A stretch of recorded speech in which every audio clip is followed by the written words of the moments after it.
la imagen del que lo creó, se va renovando hasta el conocimiento pleno. Vamos a orar. Señor, te damos muchísimas gracias en esta mañana por tu palabra. Qué bendición tenerla, porque nos permite, Señor, descubrir tu corazón, descubrir tu voluntad, tu deseo para cada una de nuestras vidas. Y te agradecemos infinitamente en esta hora por este tiempo que ponemos en tus manos para que tú y solo tú seas exaltado, seas glorificado. Te alabamos y te adoramos en el nombre precioso de Jesús. Amén y amén. Bien, son bienvenidos todos los que están presentes en esta mañana y los que nos siguen por nuestra transmisión. Estamos en nuestra serie de Colosenses. Colosenses, la carta la estudiamos desde este ángulo, desde esta perspectiva, con esta temática o con esta perspectiva. Colosenses, la suficiencia de Cristo en un mundo insatisfecho. Cuando comenzamos nuestra serie, explicamos por qué Cristo es suficiente. La palabra que más usa el apóstol Pablo en la carta a los Colosenses es la palabra pleroma en el griego. Y la palabra pleroma en el griego se traduce a veces como plenitud, a veces como lleno. Y la palabra pleroma es una palabra griega que tiene la connotación de los barcos que zarpaban de los puertos del Imperio Romano hacia otro lugar e iban completamente llenos. Por eso es que la palabra pleroma quiere decir completamente lleno, atiborrado, casi rebosando, si se vale la expresión. Por eso es que el título de nuestra serie se llama Cristo, la suficiencia de Cristo en un mundo insatisfecho. ¿Y por qué este mundo está insatisfecho? Porque a pesar de todos los logros, de todos los alcances que podamos tener como humanidad, siempre existe un vacío, algo que no nos hace sentir completos, plenos. Bien, Colosenses 3:10, ya lo leímos, dice de la siguiente manera: y revestido del nuevo, el cual conforme a la imagen del que lo creó, se va renovando hasta el conocimiento pleno. ¿Por qué dice y revestido del nuevo? Siempre el contexto anterior nos va a ayudar, el versículo anterior. En el versículo anterior Pablo nos dijo que nos despojáramos del viejo hombre. Y dijimos que por equidad de género también se valía que nos despojáramos de la vieja mujer.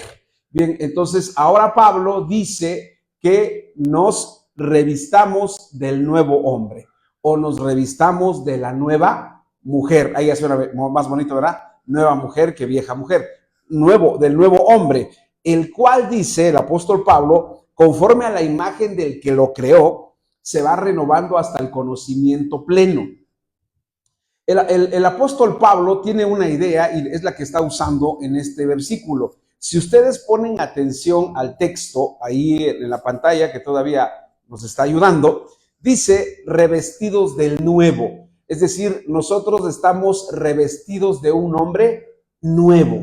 La palabra revestir, Pablo la utiliza porque es fácil de entender, era muy accesible el vocablo para las personas que leían la carta. ¿Por qué? Y es accesible todavía en nuestros días, porque eso tiene que ver con la ropa que utilizamos, el atuendo. Cuando nosotros nos adentramos a la industria de la ropa, cuando nosotros leemos, por ejemplo, si algún día usted tiene curiosidad de saber cómo es que Carolina Herrera llegó a ser una modista, cómo comenzó y hasta qué punto llegó para tener pasarelas y su nombre se haya convertido en una marca, es bien interesante.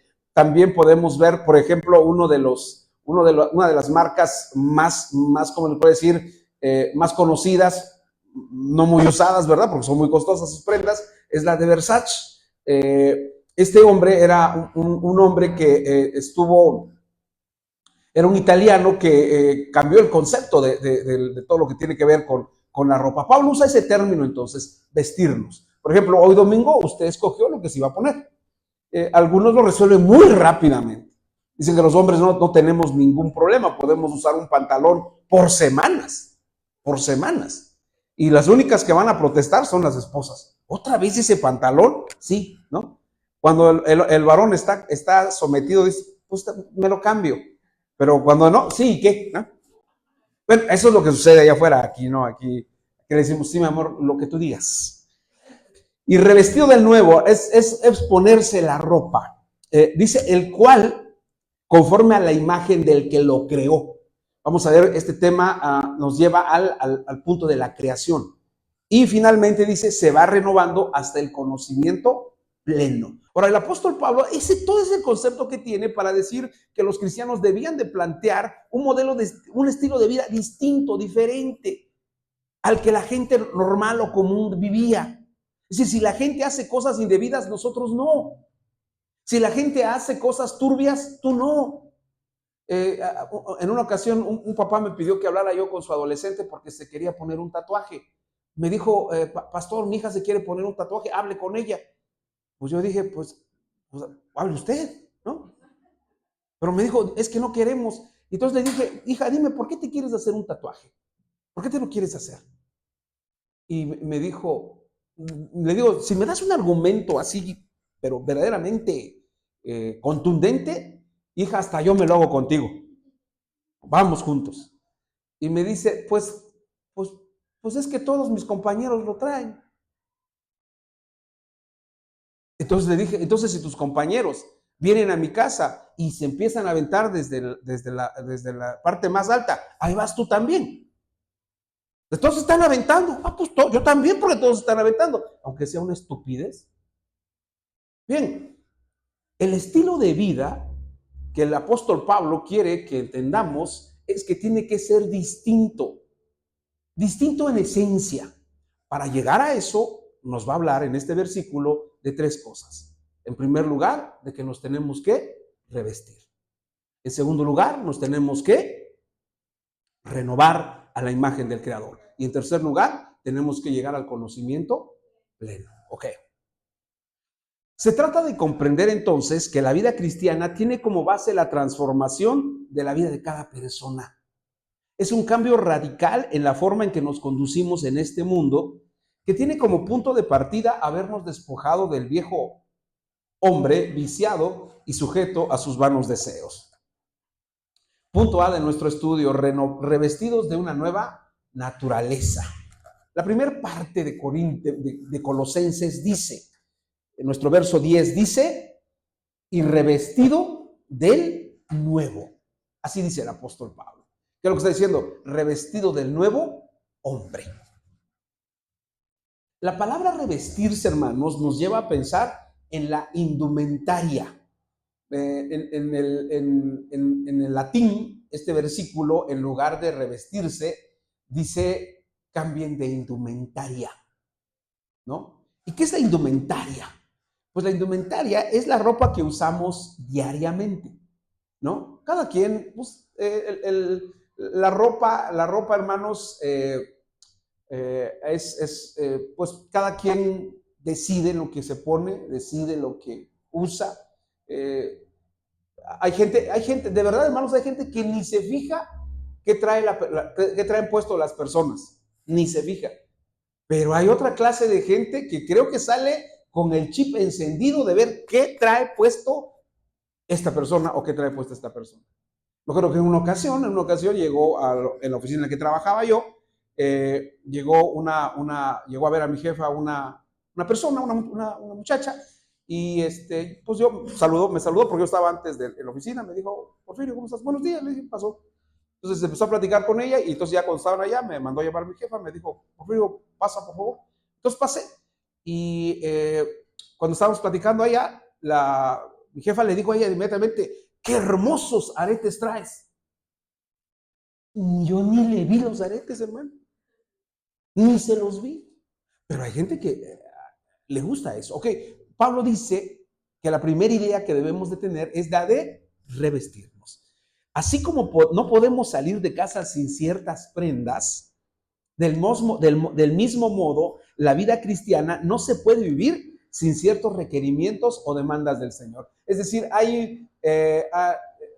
tengo 3 mujeres en casa, hermanos, y salir con 3 mujeres es complicado. Complicado, porque se tienen que arreglar. Los hombres como quiera salimos, pero 3 mujeres es una cosa así.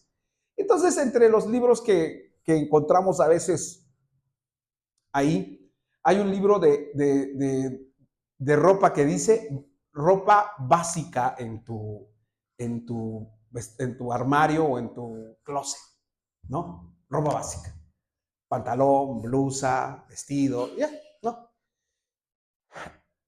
Y hay una ropa básica. Y también de los hombres, ¿no?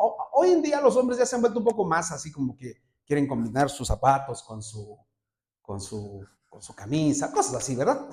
Y hay, digamos, ropa básica. Y uso este ejemplo porque también en la vida cristiana hay cosas básicas que debe tener el cristiano. Si un cristiano se debe reconocer porque trae una ropa básica. Por ejemplo, ¿qué sería una ropa básica en el cristiano? ¿Qué es lo que tiene? ¿Cómo identificar, decir, ese es cristiano? El lenguaje, ¿no? El lenguaje. Es una de las cosas que acá, esta persona es extraña, no es como los demás, que los demás terribles con el lenguaje. Otra cosa es lo servicial. Servir. La gente siempre se va a distinguir por servir. ¿Te ayudo? ¿Puedo hacer algo por ti? ¿Puedo hacer algo por usted? ¿Le ayudo a cruzar la calle? ¿Le ayudo a cargar sus cosas? Siempre tiene que haber hay como digamos una vestimenta básica. Pablo quiere enseñarnos que la vida cristiana es distinta y diferente a la que viven las personas que no conocen a Dios. Lo hace en una cultura como la romana, que exaltaba el poder, el placer, el lujo, la ostentación y la soberbia. La cultura romana, hermanos, cuando nacía un ciudadano romano, los romanos regularon, a los romanos les debemos la creación de las leyes del registro civil. ¿Y por qué diseñaron eso? Porque en Roma, hermanos, llegó a haber en un punto de Roma, en el más, digamos, en el esplendor del Imperio Romano, había un ciudadano romano por 100 esclavos.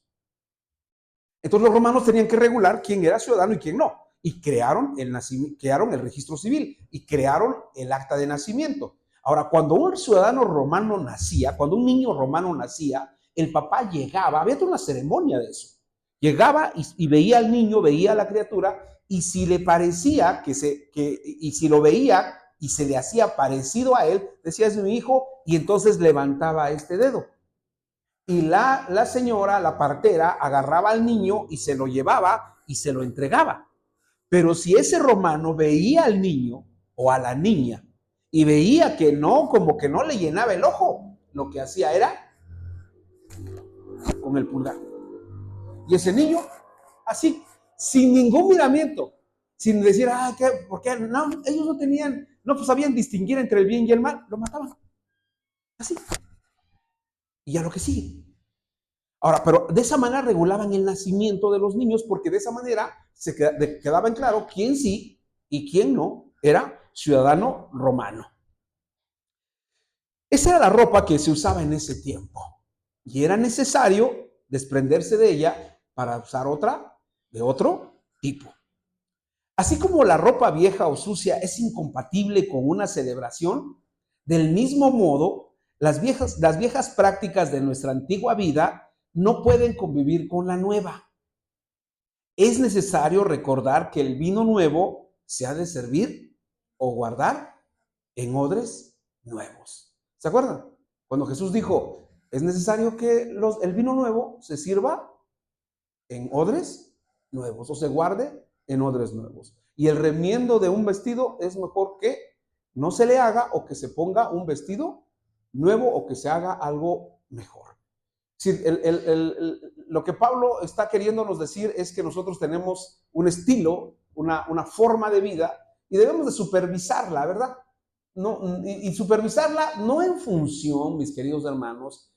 Miren, cada iglesia cristiana tiene una cultura, por así decirlo, y entendemos cultura como la manera en que se desarrolla la vida cristiana o se desarrolla la doctrina cristiana dentro de la iglesia. Nosotros tenemos que sujetarnos no a lo que diga el pastor, no a la opinión del pastor. Si ustedes se dan cuenta, aquí no tenemos ninguna regla sobre la vestimenta. No decimos, hermanas, no pantalón, o hermanas, no joyas. Bueno, ya decir joyas es mucho, ¿verdad? No aretes, no pulseras, no cadenas. ¿Por qué? Porque yo deseo con toda mi alma que cada uno de nosotros sea lo suficiente maduro para sujetarse exactamente a lo que dice la Escritura. Esta es nuestra regla de fe, esta es nuestro punto de partida de todos, de todos. Y es necesario entonces recordar que nosotros debemos de tener un tipo de vestimenta, hablo en términos estrictamente espirituales. Es un proceso en el que debemos despojarnos de vestidos inservibles para el nuevo estilo de vida que hemos de abrazar al creer en Cristo. Y eso nos corresponde a cada uno de nosotros. Más adelante el apóstol nos presentará cada una de las prendas que debemos de utilizar. En el verso 12 y en el verso 14 él dice, vístanse. Y luego vuelve a decir, vístanse. Es decir, hay ropa de nosotros que está ahí colgando y que debemos de utilizar, ¿no? Nuestros armarios a veces o nuestro closet o donde tenemos nuestra ropa, está ahí la cosa, ahí están ropas que pasan años y no usamos, pues ahí los tenemos, ¿no? Ahí están y ahí están y ahí seguirán, ¿no? Hay gente que dice, ¿y por qué tienes? Déjala ahí, no te metes con eso. Yo sé por qué lo tengo ahí, ¿no? Iba a poner un ejemplo, pero mejor no lo pongo. En los versos 12 y 14, como les decía, del capítulo 3 de la carta a los Colosenses, Pablo usa en dos ocasiones el vocablo vestíos, que revisaremos cuando lleguemos a esos textos en nuestro estudio de esta epístola. Pero eso demuestra que la intención del apóstol es que aprendamos que nos debemos desvestir del viejo hombre y vestir del nuevo hombre. Punto B, renovados a la imagen del Creador. Aquí vamos a llegar a un punto bien interesante que quiero compartir con ustedes. Ineludiblemente, hermanos, tenemos que regresar a Génesis 1, 26 y 27 para comprender la idea que Pablo nos está enseñando en este verso. La segunda parte de Colosenses 3:10 dice, después de decir vestíos del nuevo, dice luego, conforme a la imagen del que lo creó. Así dice, ¿verdad? En la segunda parte del verso 3:10 dice, primero dice, y revestidos de nuevo. Y luego dice, el cual conforme a la imagen del que lo creó. Es decir, ¿a dónde nos lleva la Escritura o a dónde nos lleva el apóstol Pablo? Nos lleva a Génesis 1:26 y 1:27. ¿Qué dice Génesis 1:26 y 27? Puede ir usted a su Biblia, si no, aquí en la pantalla está el texto. Dice así, lo leemos todos juntos. Dice, entonces dijo Dios, hagamos al hombre a nuestra imagen, conforme a nuestra semejanza, y señoree en los peces del mar, en las aves de los cielos, en toda la tierra y en todo animal que se arrastra sobre la tierra. Y creó Dios al hombre a su imagen, a imagen de Dios lo creó, varón y hembra los creó. La versión Reina Valera 60 disgusta mucho por el término hembra. Las versiones actuales o en un español más moderno, por así decirlo, ya no utiliza el vocablo hembra porque genera una animadversión, es la confirmación o es la certeza o la seguridad que dicen algunas personas de que la Biblia enseña el patriarcado porque le llama a la mujer hembra y la intención es un español muy antiguo, el de la Reina Valera. Pero bueno, dicho eso, vean lo que plantea Génesis 1, 26 y 27. Lo primero que plantea es que Dios decidió crear al hombre a su imagen. Y la palabra imagen en estos versículos tomados de Génesis 1, 26 y 27, utiliza 3 veces la palabra imagen. En el griego, hermanos, en el griego la palabra imagen viene de un vocablo que es el vocablo ícono. Es decir, en el griego es ícono. Por eso es que dicen, por ejemplo, es el rock and roll, o por ejemplo, voy a poner este ejemplo, César Costa, estaba yo leyendo un artículo sobre César Costa, que resulta que es judío, César Costa todavía vive, y le ponen ahí en el artículo sobre César Costa, que llegó de México, su nombre ni es César Costa, tiene otro nombre, un nombre alemán, 100%, y dice, César Costa es un ícono del rock and roll, o fue un ícono del rock and roll de aquellos tiempos, ¿verdad? Entonces la palabra ícono se utiliza como imagen. Ahora, ¿qué está planteando el apóstol Pablo o qué está planteando el libro de Génesis? Génesis dice algo cuando se crea al hombre. En primer lugar, al hombre se le crea, dice Génesis, a la imagen de Dios. Y luego de eso encontramos que se le crea para señorear en los peces del mar, en las aves de los cielos, en las bestias y en toda la tierra. Escribí al respecto lo siguiente. El hombre, hermanos, fue creado por Dios con una finalidad y de una manera particular. Eso es lo que nos revelan estos dos versículos. El 26 y el 27 nos enseñan que el hombre fue diseñado o el hombre fue creado con un propósito, con una finalidad y de una manera particular. Fue creado, dice, para señorear, que significa dominar, controlar, gobernar la creación que Dios diseñó, pero también fue creado de acuerdo a la imagen de Dios. Pero el pecado destruyó el objetivo y la razón por la que Dios lo puso en la tierra, y yo le puse aquí, y la dignidad de los seres humanos. ¿Qué fue lo que hizo Dios cuando creó a Adán y Eva? Los puso en el huerto del Edén y tenían bajo su control, bajo su dominio, bajo su gobierno, todo. Los animales estaban sujetos a ellos. Las aves de los cielos estaban sujetos a ellos. Pero el pecado trastocó eso de una manera brutal, brutal, que desapareció esa posibilidad. Y entonces el hombre perdió, no solamente perdió el dominio sobre la naturaleza. Por eso es que ahora, ¿qué hacen, por ejemplo? ¿Qué hacen los animales salvajes? Los animales salvajes matan al hombre.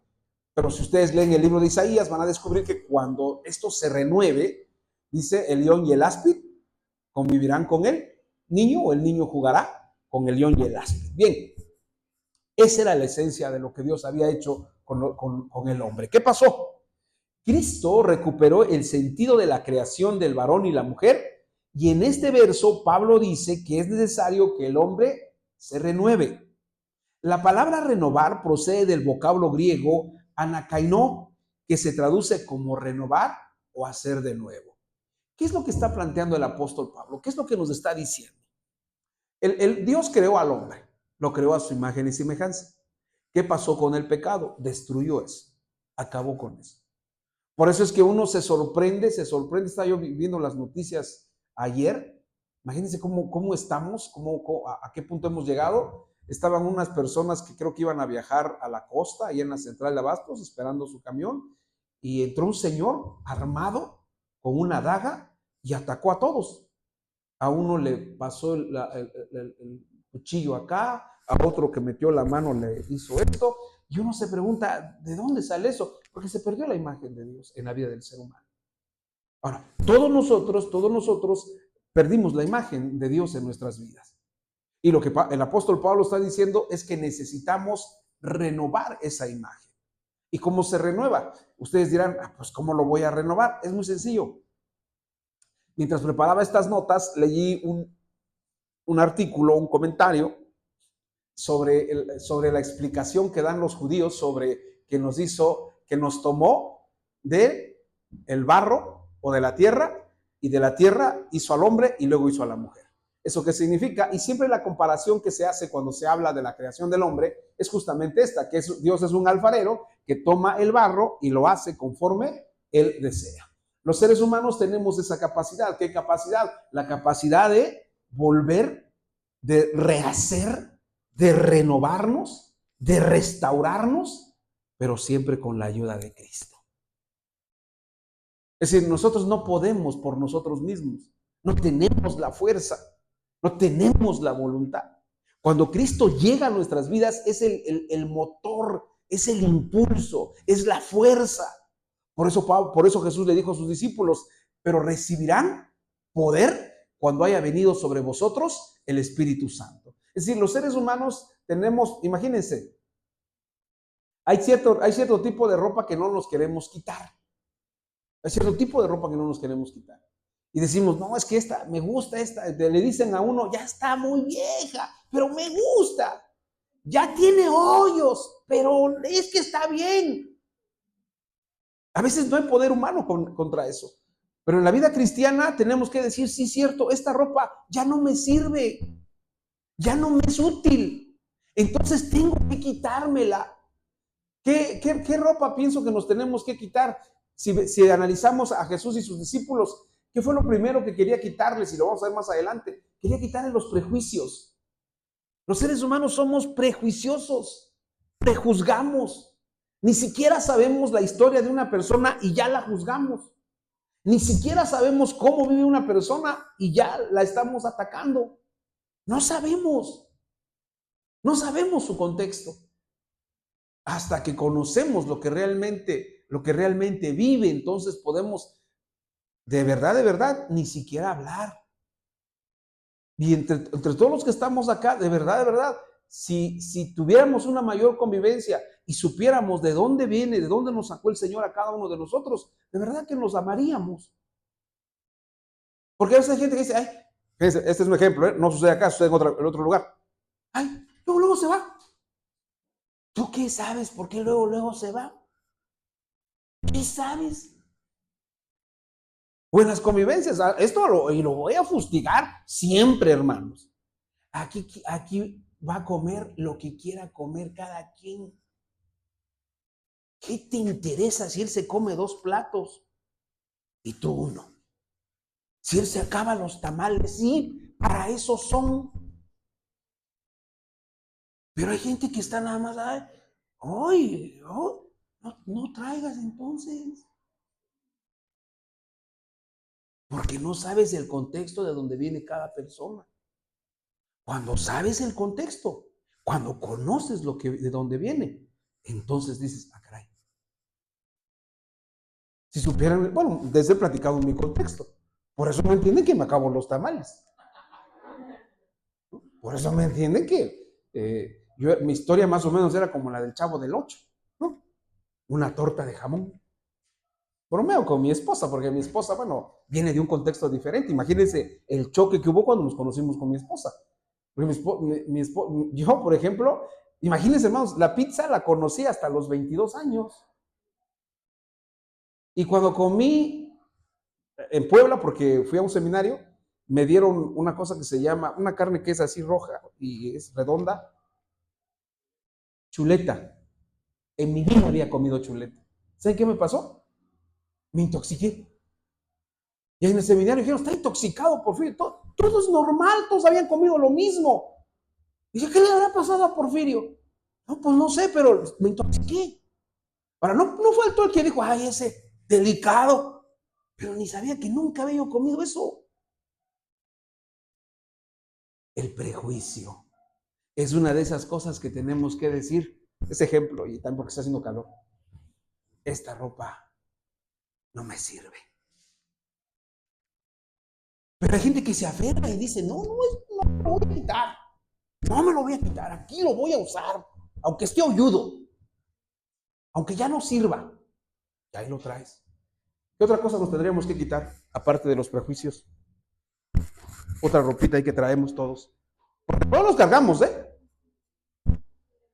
El orgullo. El egoísmo. Agarremos un poquito del orgullo. A veces somos bien orgullosos. Bien orgullosos. Y ¿saben una cosa? El orgullo no sirve, y donde menos sirve es donde más lo tenemos. En la casa. Nosotros estamos obligados a perdonarnos con el esposo y la esposa. Obligados. ¿Por qué? Porque así es ella, así es él. Me acuerdo que les pregunté hace 15 días y les dije, ¿alguien lo obligaron a casarse? Si alguien aquí lo obligaron a casarse, aquí estoy, hermanos, para divorciarlo.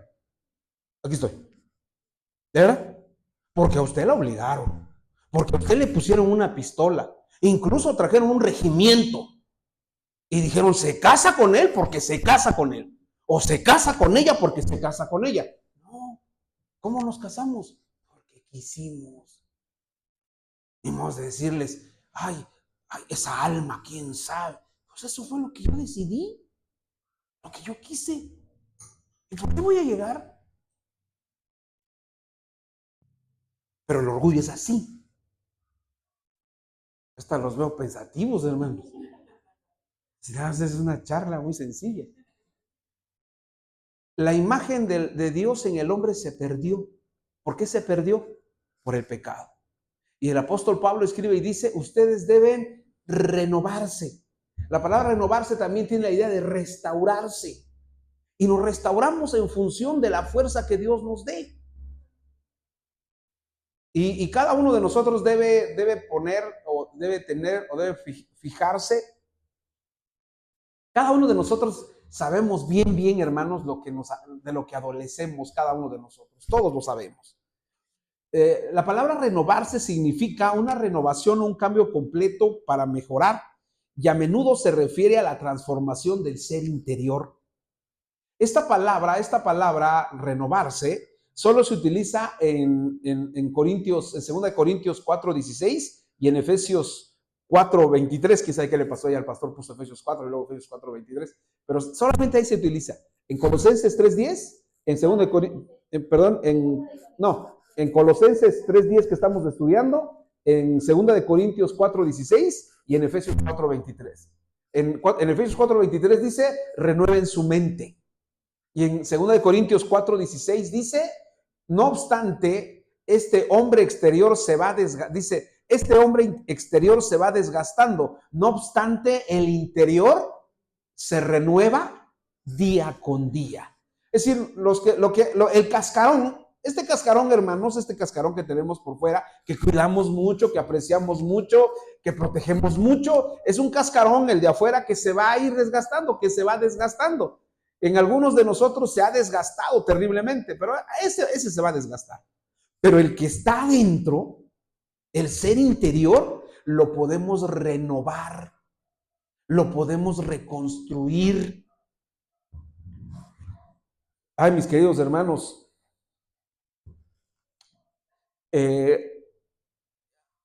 los culpables de cómo somos, si es que podemos decir culpables, son nuestros padres, ¿no? Hay papás que, híjole, pasamos de un extremo a otro extremo. A mi generación de los 70s, 60s, 50s, se le conoce como la generación de cemento. ¿Saben por qué? Porque éramos tantos que si el último comía, bien. Y si no comía, pues hay que se las arregle, ¿no? Pues decían, bueno, ya en la tarde comes. ¿No? Ya en la tarde comes, ¿no? Pero luego ya la generación de estos tiempos ya no es de cemento, ahora se le conoce como la generación del cristal. ¿Por qué? Porque nada debe pasar a mi hijo. No le vayan a decir nada a mi hija. No le vayan a hacer mal. Pues claro que le van a hacer cosas a tu hijo o a tu hija. Lo que tienes que hacer es aprender o enseñarle a defenderse. Un poquito por aquí vino una mamá que me dijo, mi hijo, ¿qué dijo? Pastor, ¿cómo que se defienda? Le voy a contar esta historia del hijo de un pastor. Su papá era pastor y siempre le decía, por eso es que yo aprendí. Le decía, no, hijo, si te dicen de cosas, tú quédate callado. Pues lo agarraban de lo que sea, hermanos. Le aventaban agua, le aventaban las tortas, le escondían su mochila, le hacían lo que querían. ¿Por qué? Porque no decía nada. Creció, hermanos, y en un momento, cuando le hicieron algo, sacó toda esa furia. No les digo lo que hizo. Por eso mejor que, defiéndete, hijo. Defiéndete, hija. El creyente debe esforzarse por recuperar la dignidad y su potencial que Dios le otorgó para conducir su vida y dirigir la creación que fue puesta a su servicio, y para ello debe renovarse. Es interesante notar que la palabra renovar o renovarse también se usa como restaurar. Nosotros tenemos que restaurarnos, cada uno de nosotros. Y ese es un ejercicio personal, un ejercicio que nosotros tenemos que hacer. Tenemos que mirar hacia nuestro interior y descubrir todo lo que hay allá, todo lo que ha pasado, todo lo que ha ocurrido, ¿no? Yo bromeo con mis hijas y le digo, yo quise mucho a mi papá, lo amé, lo honré, pero él nunca me quiso. Entonces por eso voy a vivir traumado, voy a vivir enojado con la vida, o voy a sentirme mal cuando un papá quiere a su hijo. No, eso lo saqué inmediatamente. Y dije, yo no quiero vivir así, yo no quiero vivir con esa amargura. Yo no quiero vivir con ese resentimiento. Y cada uno de nosotros debe expulgar lo que hay allá adentro. Y decir, esto no me sirve, esto no me está sirviendo. Esto no me ayuda. Y decir, lo voy a sacar. Y lo voy a tirar. Y voy a meter las cosas que en realidad sean valiosas para mí y para los que me rodean y para los que viven conmigo. Yo digo, presumo, ¿no? Y digo, pues mi esposa y mis hijas viven contentas conmigo, ¿no? Pero pregúntenle. Y a veces no nos atrevemos a hacer esta pregunta, ¿verdad? ¿Eres feliz conmigo? ¿O eres infeliz? Pablo señala con toda claridad que la meta del creyente es recuperar la imagen con la que Dios lo puso en este mundo. Y una renovación constante y permanente puede ser muy útil para avanzar y progresar en ese objetivo. Dice lo que dice el apóstol Pablo: revestíos del nuevo hombre, conforme conforme a la imagen del que lo creó. Y luego llegamos al tercer punto, que es recibiendo conocimiento pleno. Somos, hermanos, la verdad, somos la generación del conocimiento. Eso sí, ya no está a discusión. Somos la generación de lo que usted quiera saber. Y avanzamos todavía más con esto de la inteligencia artificial. Ya hay programas de inteligencia artificial que están gratuitos. Usted le pone lo que quiere y incluso, mis queridos hermanos, incluso hay programas para hacer sermones ya. Usted le dice a la inteligencia artificial, hazme un tema para un funeral y saca todos los textos de resurrección. Le dice punto 1, punto 2 y punto 3. Lo que quiera usted saber está ya en estos aparatos. Lo que quiera usted saber.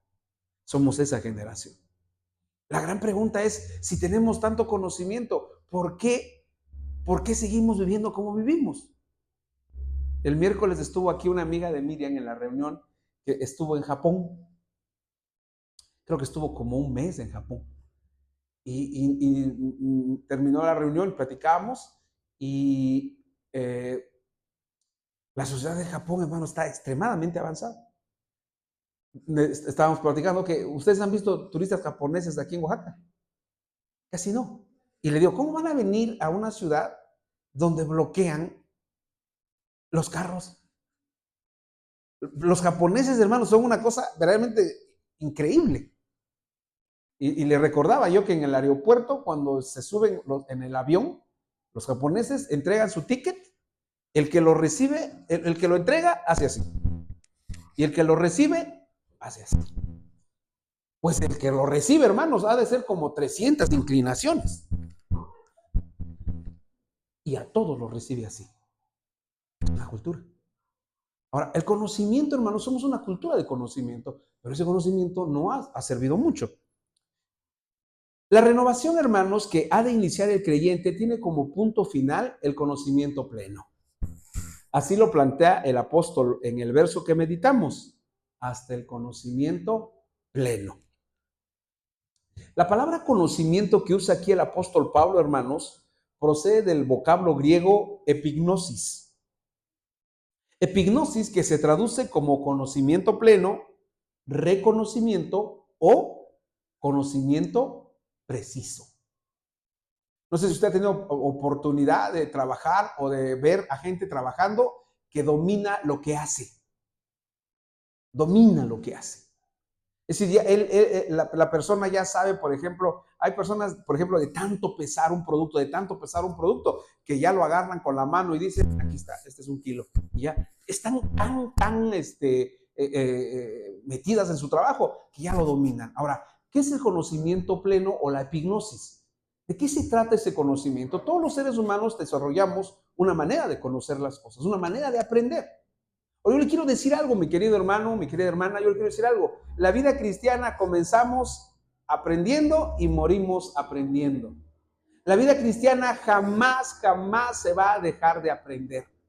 ¿Por qué? Porque tenemos que aprender algo. Porque tenemos que estudiar algo. Siempre hay algo por estudiar. Siempre hay algo por aprender. Pero ¿cuál es el problema que tenemos? ¿Cuál es la dificultad que tenemos? ¿Qué es contra lo que luchamos? Contra lo que luchamos es contra nuestra pereza, contra nuestra flojera, con las ganas de decir, no leo, no estudio. No. ¿Por qué? Por alguna razón. Pero le quiero decir algo, la vida cristiana es de aprender, es de aprender. Ahora, el apóstol Pablo dice que nosotros vamos a llegar hasta el conocimiento pleno. Se diferencia la epignosis con otros términos para conocimiento como gnosis o también como ginosco, porque epignosis implica una comprensión más profunda y experimental, a menudo relacionada con el conocimiento de Dios o de la verdad. ¿Qué quiero decir con eso? Miren, hay varias clases de conocimiento. Por ejemplo, si yo les pregunto, esta mañana, si yo les pregunto, ¿cuál es la capital de Zaire?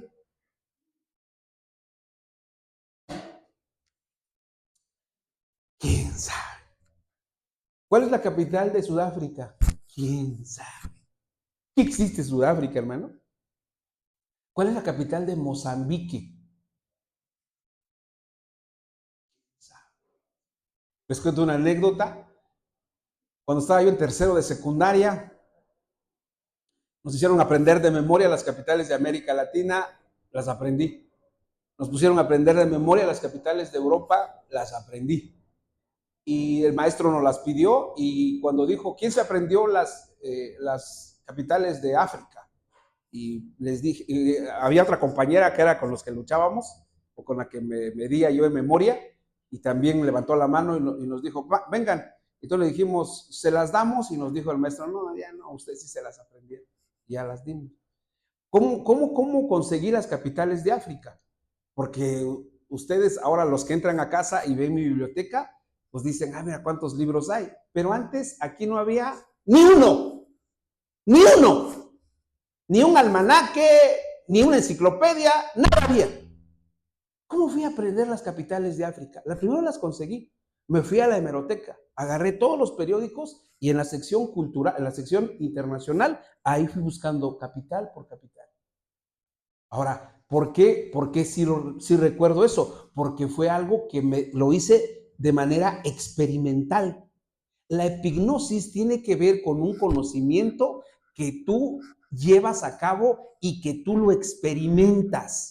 Ahora, en el caso de Dios, nuestro conocimiento no puede ser solamente intelectual, sino tiene que ser experimental. Es decir, nosotros experimentamos a Dios. ¿Y cómo vamos a experimentar a Dios y su palabra? Pues orando, congregándonos. Vean lo que dice Proverbios 22:6. Instruye al niño en su camino y aun cuando fuere viejo, no se apartará de él. ¿Sabe cómo se traduce la palabra instruir? La palabra instruir significa entrénalo. ¿Y saben qué significa entrenar? Entrenar es ensayar, es repetir, es llevar a una persona y decirle, hazlo tú. Y Pablo dice que nosotros, y vean cómo nos lleva el apóstol Pablo, nos tenemos que revestir.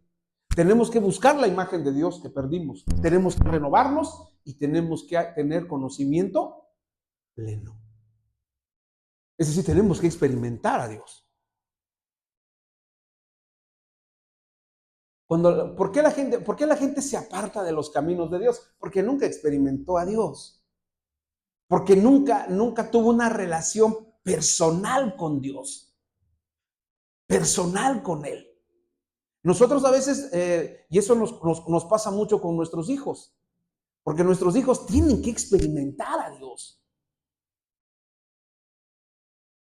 El autor de este libro que les digo que se llama Espartaco, Howard Fist, creo que se llama el autor.